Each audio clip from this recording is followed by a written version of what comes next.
Spotting. From the victim's perspective, spotting feels like being seen through, not seen with. You may feel stared at or scanned or psychically read. The narcissist's gaze is penetrating, but effectively dead. It triggers early attachment wounds, often mistaken for intimacy. This activates the redeemer ego. They've chosen me. This time, it will be different. Auditioning, love bombing. You're now on stage. The narcissist deploys charm, affection, gifts, and intensity. You unconsciously begin shaping yourself to match their gaze, to be the perfect reflection of what they need. As Vaknin puts it, the narcissist isn't trying to win you, he's trying to prove to himself you are the one who can uphold the fantasy. You begin living through their gaze. Shared fantasy initiates, and your authentic self begins to recede. Idealization, merging, and object acquisition.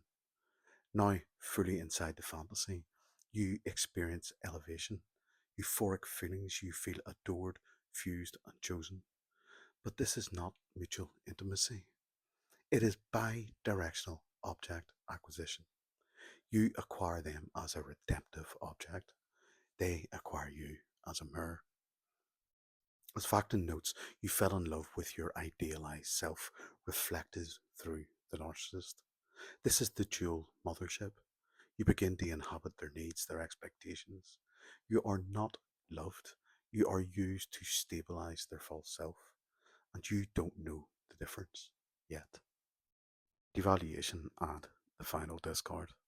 The warmth evaporates, coldness, confusion, contempt arrived.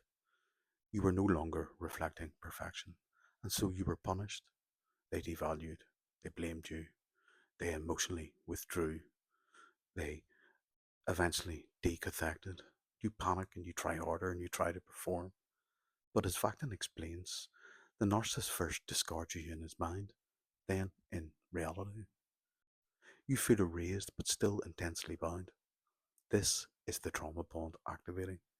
Replacement, hoovering, and the grandiosity gap. You are now replaced, but the relationship hasn't ended. You remain psychically entangled. The narcissist has handed you the persecutory object, the symbolic role of enemy, failure, and contaminant. As Vaknin puts it, the narcissist projects onto you the bad, corrupt internal object. Protest, collapse, grieve, and in doing so, validate their claim that you're crazy. They hoover not to reconnect, but to test for control. Negative hoovering, Vaknin calls it. Meanwhile, they use your collapse to close the grandiosity gap. See, I was right to leave. The narcissist is gone, but their voice lives on inside of you. You become the abuser. You internalize their projections. You feel contaminated, worthless, deranged. Vaknin confirms once you are inside the narcissist's mind and he is inside yours, you are entangled. You are bound for life. You now live in the hall of mirrors alone.